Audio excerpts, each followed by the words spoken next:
pagpaniudto, among ipabati ang mga nagpagkang mga balita sa udtong tutok sama sa balitang lokal, national ug international, business news, showbiz, sports ug uban pa. Magnum Noontime News.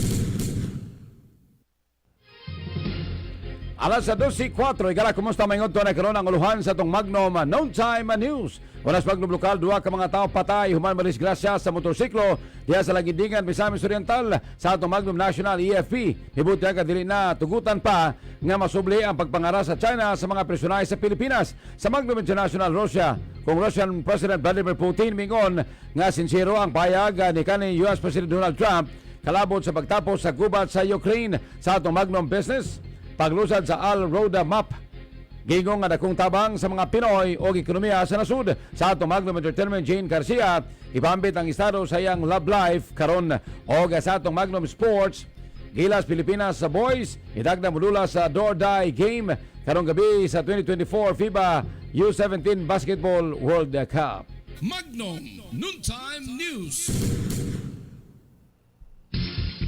Mga igsoon, kumusta maingod to? Karong adlaw daw karon nga Biyernes, Hulyo 5, tuig 2024. Kini ang inyong mga tigbalita, Magnum Joel Jacobo ug Magnum Lani Delgado. O kalamay ka na sa retailers to Magnum Lokal. Duha ka mga taong patay humang kini madisgrasya sa motorsiklo sa Access Road paingon sa Lagindingan Airport, Lagindingan, Misamis Oriental, Kaginas Kadlawon. Na ilang mga biktima ang si Billy Jasper Lumongo o Dexter Ray Bacadon nga dili mo minus tag 20 anyos sa pagidaro ng pulos taga barangay Tubahon sa mga lungsod. Subay sa report nga gingong posibleng lango sa ilim na makaubog ang mga biktima o sa ilang pagpauli na bangga sa simentong gutter. Gayong nga tungod sa kusog impact o pagkabunal sa ilang ulo, rason sa ilang inanaling kamatayon. Isaraan nga walay mga helmet ang mga biktima sakay sa maong motorsiklo. Dugang Magnum Lokal, gibutan ni Dr. Sulpicio Henry Legaspi, Regional Director sa Department of Health DOH-DAN, nga accessible na ang healthcare diri sa riyon. Mato ni Legaspi nga dili na angay ikabalaka sa katawhan kung dunay sila bation tungod kay duna sila access sa libre o kalidad nga serbisyong medikal.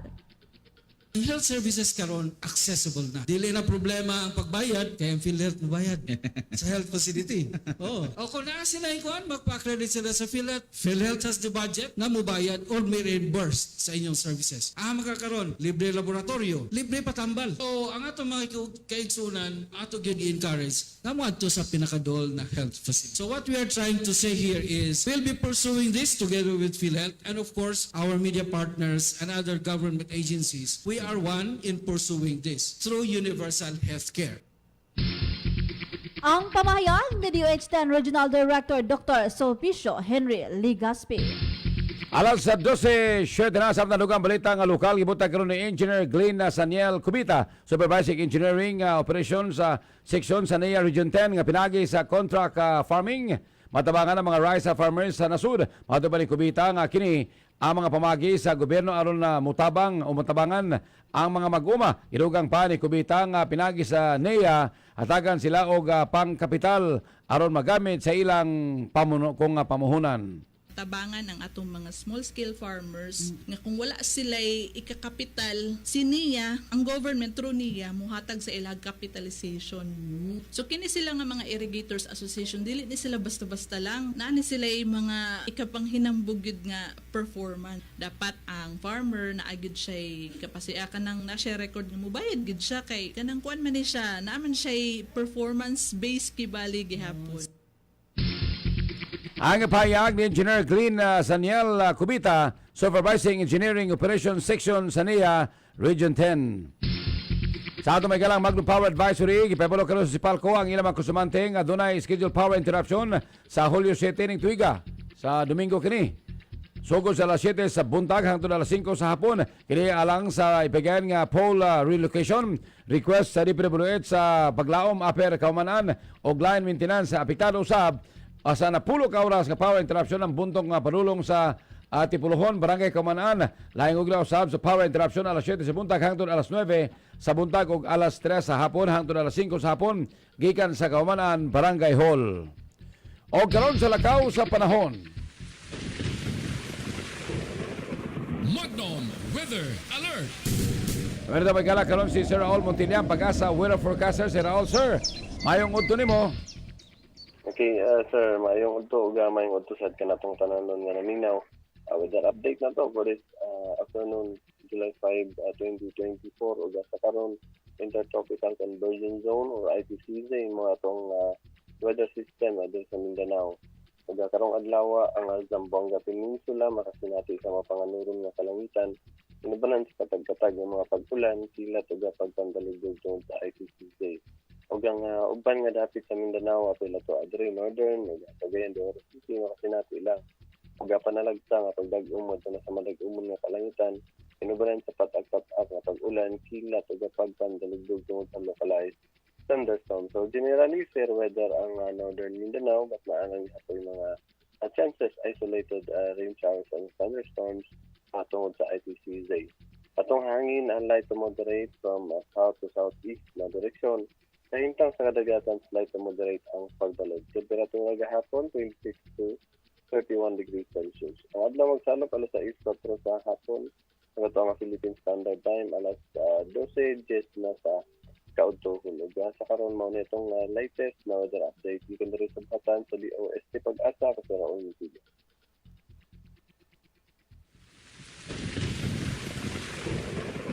Magnum Weather Alert. Alas 12, just na. Magnum Noontime News. Alas 12 na para sa mga balita may kalag karon sa atong Magnum National. Sa atong Magnum National, gibutag karon sa Armado Kusog sa Pilipinas, kanila na nila tugutan pa nga masubli ang pagpangara sa China sa mga prisonahin ini. Kini talawala sa resupply mission sa Philippine Coast Guard kung na PCG sa West Philippine Sea. Mato pa ni AP Chief General Romeo Browner Jr. kaya kinahanglang ipakita sa Pilipinas ang katungod sa mga teritoryo ni ini.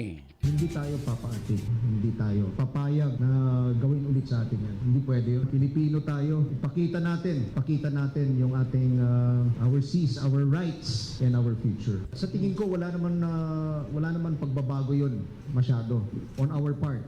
Kasi nga tayo, sumusunod tayo sa international laws. So, ganun pa rin yung gagawin natin, no? Halos hindi magbabago kahit na sinabing mag-de-escalate tayo. Kasi tayo sumusunod eh. Yung ginawa natin, for example, nung June 17, it was a normal military operation. So, wala naman tayong dalang mga armas.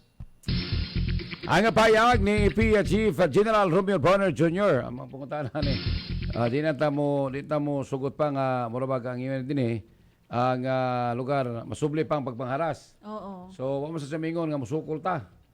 Kana bang pagparingon nila kung magdalag sundang ang China kan mga Chino, tala sa tagsundang. So tinigbasa ito sa metabuan kuan man di magel wala unda murag di na gid so musubli. So kung bumbahan kag tubig, sukol po kag tubig. Oo.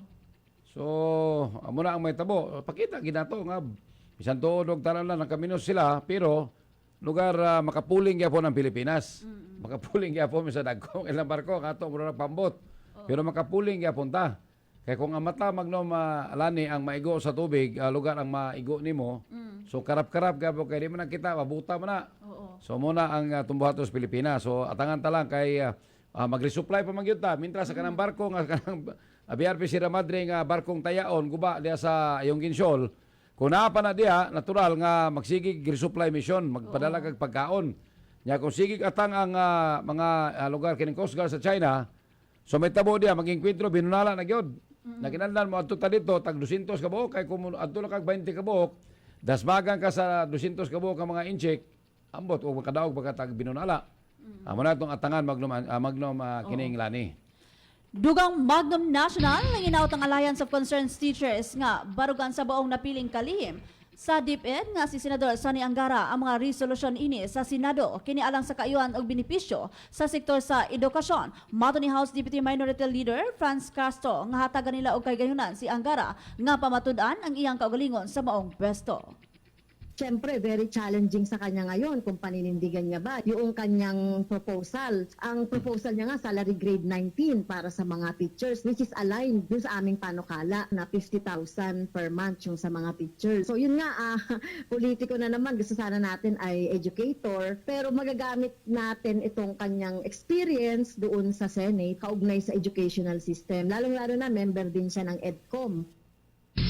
Ang pamahayag ni House Deputy Minority Leader Franz Castro. Alas 12:16 samtang gitulang karon sa Department of Social Welfare and Development ko DSWD ang automatic adjustment alang sa mga beneficiaryo sa Pantawid Pilipino kung Pamilya Pilipino Program con 4Ps base sa inflation rate. Matuban ni DSWD ako spokesperson Assistant Secretary Juan Carlo Marquez nga nakikinabi na sila karon sa managlaing nga mga ahensya aron maimplementar ang maong plano. Pagpulong ng Department of Social Welfare and Development sa National Economic and Development Authority para ipresenta ang ating proposed adjustment sa cash grants. Pero ito ay for approval pa ng ating Pangulo at ng ating mga economic managers. Ang pahayag ni DSWD Coach spokesperson nga si Assistant Secretary Juan Carlo Marquez. Alas 12:16 so karon sa itong Magnum Health Alert.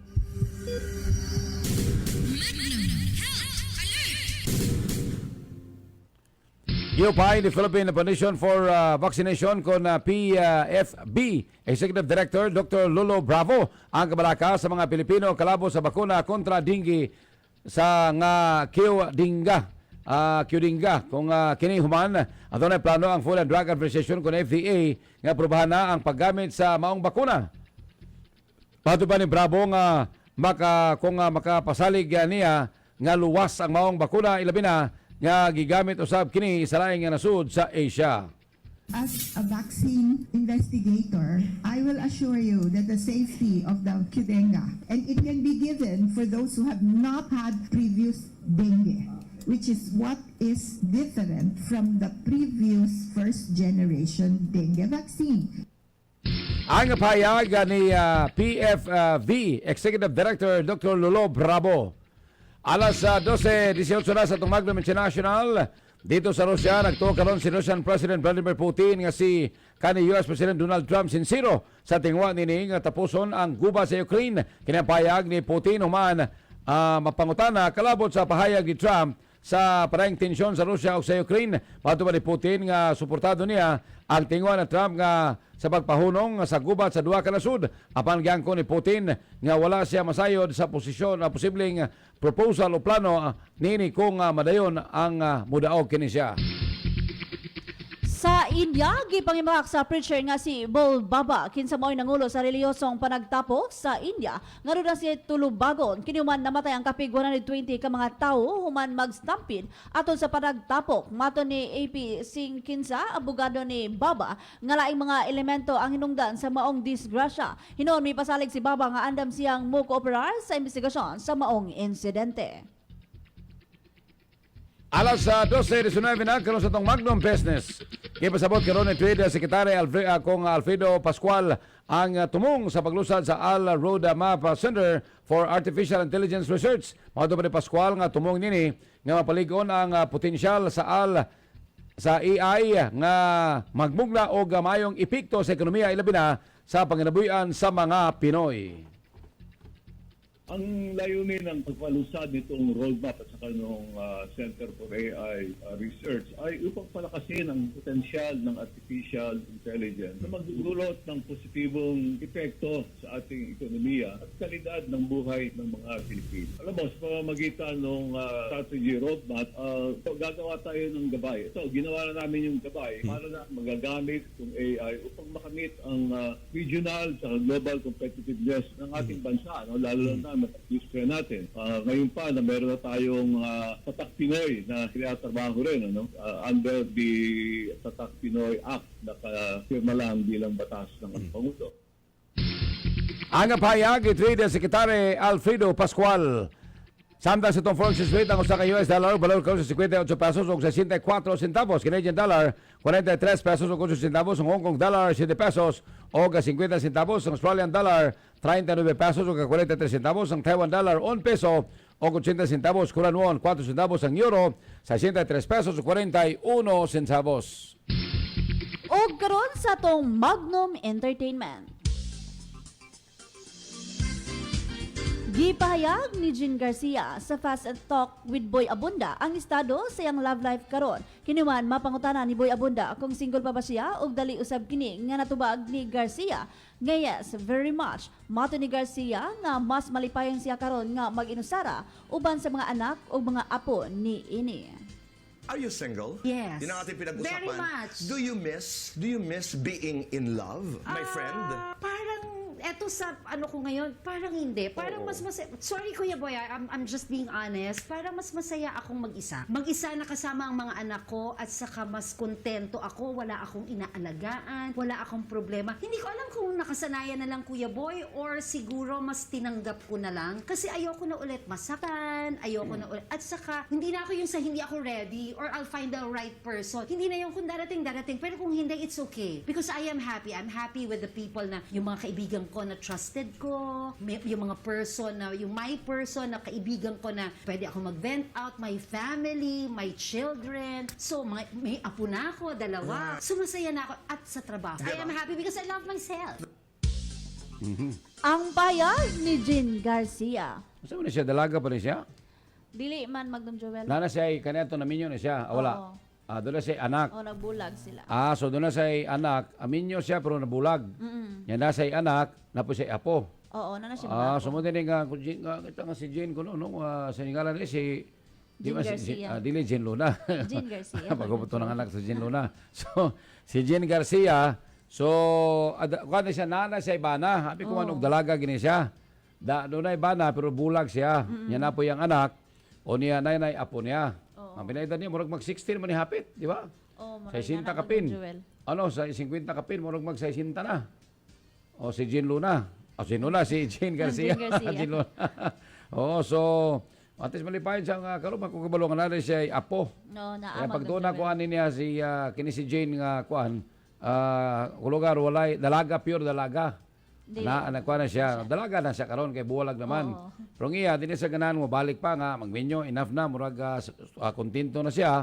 Na siya apo, na anak. So dito na sa apo nag-focus, si kadua, lugar, malipayan na po siya sa iyang kagalingon. Di na kinanlaro nga, mangita pa siya, ikakauban niya hantod sa iyang kamatayon. Na may mga nana, di ba? Ang imong anak, imong apo, murag imong kalipay. Lugar, labi na itong nawad ang mga bana, Magnum Lani. Ikaw, Magnum Lani, kumusta ang imo karon? Asa man? Ha? May magkatawan. Layo ba kayo Hapit na, di ba? Bata pa tawag yung Joel. Layo pa, wala pa. Kung na Magdong Joel. Baba. So hapit na. Ayaw, kinala hapit na. Dito resort mo sa kayo og luga iya pa kamo liho kunya pag imong anak bata pa unya ikaw tiguang na spawn kasi imong anak kana way pulos nga inahan eh. Karon sa pohon, mas may pohon, sige, pohon. Karon sa Magnum Sports, itagdan mula sa Do or Die game. Karong gabi ang Gilas Pilipinas Boys sa 2024 FIBA U17 Basketball World Cup batok sa World number 16 nga Argentina. Hinialang sa classification round nga ipahigayon sa Aman Sports Hall sa Turkey. Yung kinanglang nga mudaog ang Gilas youth sa Dula karong gabi aron na maluwas ang ilang kampanyang alas sa kasiyam ngadto sa kalisayis ka pwesto sa torneo. Una ni natagak na sa sunod nga round ang Gilas Pilipinas Boys human sa sunod-sunod nilang kapilian diin pinakaulahi ang Dula batok sa Team USA sa score 141-45. Kuy ginoo ko. Ikulata pa kaya sila sa Amerika. Sige lang, basta importante na ning kamot. Mga igsoon nyo na bati atong kompleto detalye sa atong Magnum Non-Time News sa lakarong adlaw. Biyernes, Hulyo 5, 2024, karon sa itong headline review. Sa atong Magnum Lokal, 2 ka mga tao patay humang kini madisgrasya sa motorsiklo diya sa Lagindingan, Misamis Oriental. Sa Magnum National EFP mibutya dili na tugutan pa nga masubli ang pagpanghara sa China sa mga personahe sa Pilipinas. Sa atong Magnum International, Russian President Vladimir Putin mingong sincero ang payag ni kanhi US President Donald Trump kalabot sa pagtapos sa gubat sa Ukraine. Sa atong Magnum beses paglusad sa all roadmap gingong nga dakong tabang sa mga Pinoy o ekonomiya sa nasud. Sa atong Magnum Entertainment, Jean Garcia ibambit ang estado sa iyang love life karong panahon na. Sa atong Magnum Sports, Gilas Pilipinas Boys itakda mulula sa Do or Die game karong gabi sa 2024 FIBA U17 17 Basketball World Cup. Mga igsoon, ti lang sa gawas ng atilingpan katawan ng labing gamhanan. Managlaman ng atong parugalan hukom sa katawan ng matuman. Hang tudugma, kini ang inyong mga tigbalita. Magnum Jewel Jacobo. Ug Magnum Lani Delgado. O ba sa mga news writers, Chingin Tirina, April Bulaga, News Manager, Aileen Acurin, din lamang sa balita o serbisyo. Magnum Radio.